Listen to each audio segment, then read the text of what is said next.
Charlie Loudermilk started out renting chairs for a dime. That's creating jobs. But he also rented tents to the Selma Montgomery March.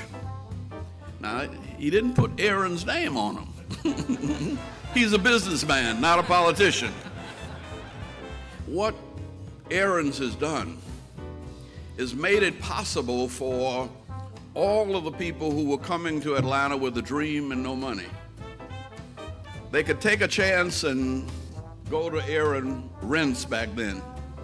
And they could furnish a home and they could act important and they could be somebody until they got their feet on the ground, and then they could buy it and own it. Now that's a tremendous vision. What I appreciate most about Charlie is that he knew the value of people.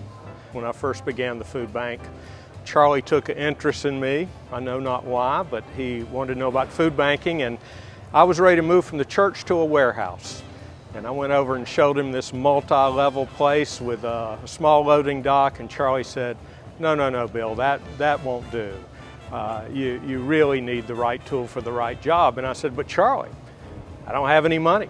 I don't know what I'm looking for. And he said, we'll figure that out later. And what Charlie did was call his realtor, found us our facility, which is right next door to our new facility. And then when it came time to sign the lease, he made good on that lease. So an investment many years ago has turned into what is now a 130,000 square foot facility and 25 million pounds to 800 agencies around the region. A very good investment. Interestingly enough, when Charlie was first appointed to the MARTA board, I did not know Charlie. I was, of course, the general manager at the time, and I had a phone call from a friend of mine who was an attorney who also knew Charlie, and he said, Ken, you're going to find Charlie to be a good board member, but you're also going to find that he has very strong opinions. Well, I did find Charlie had strong opinions. As a matter of fact, on a number of issues, they weren't opinions, they were convictions. But one of Charlie's traits is that he cares about the community. He cares. So did Dan. It wasn't just being successful financially or professionally. It was caring about the community. And those were the leadership qualities that both Charlie and Dan exhibited. One of the things I appreciate about Mr. Loudermilk is that he has provided a scholarship for our school. It was kind of, I guess, motivational in a way, because I felt like more motivated to keep pursuing my academics and just striving to do better and persevering even more. Unveiled in 2007, the Andrew Young Tribute Statue is a gift of gratitude from Charlie Loudermilk to his friend, Ambassador Andrew Young. The tribute transformed Walton Spring Park, which now features a 25-foot obelisk anchored to a large bronze disc and surrounded by a granite bench and wall. One of the top 10 things that we love about Charlie is just his generosity, of course, to JA, and also his passion for our mission.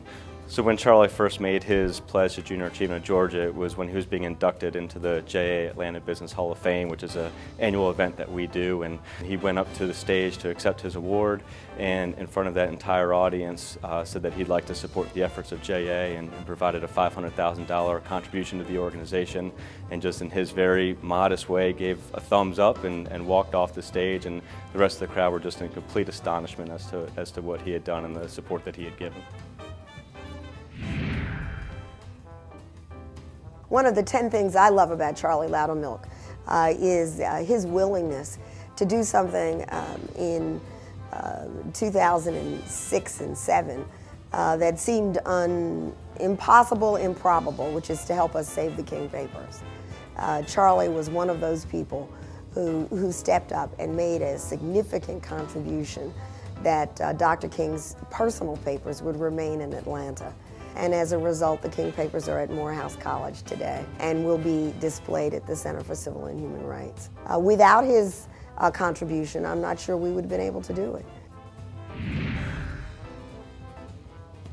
In 2007, Charlie Loudermilk donated a generous financial gift to the Andrew Young School of Policy Studies at Georgia State University. Charlie's gift allows the school to further its focus on economic and social development policies on all levels.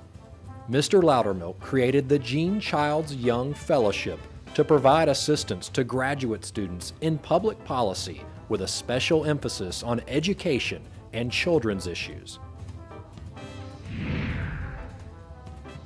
As a child, Charlie Loudermilk enjoyed picture shows at the Buckhead Theater. As time passed and the city changed, so did the theater. Younger Atlantans will recognize this building as the Coca-Cola Roxy Theater, where big-name bands would play within an intimate setting. Now, this landmark building is entering another phase of its illustrious history. Mr. Loudermilk purchased the building and is in the process of converting it back to the Buckhead Theater of his youth. One thing that I love about my dad is his commitment to the family. He's always there, always willing to lend a hand or advice or come into the ball games or whatever it is. He wants to be involved with his family, kids, grandkids. So I've never seen anybody more committed, even at this point in his life where he could go off and sail away. He still wants to be at every ball game he can be in.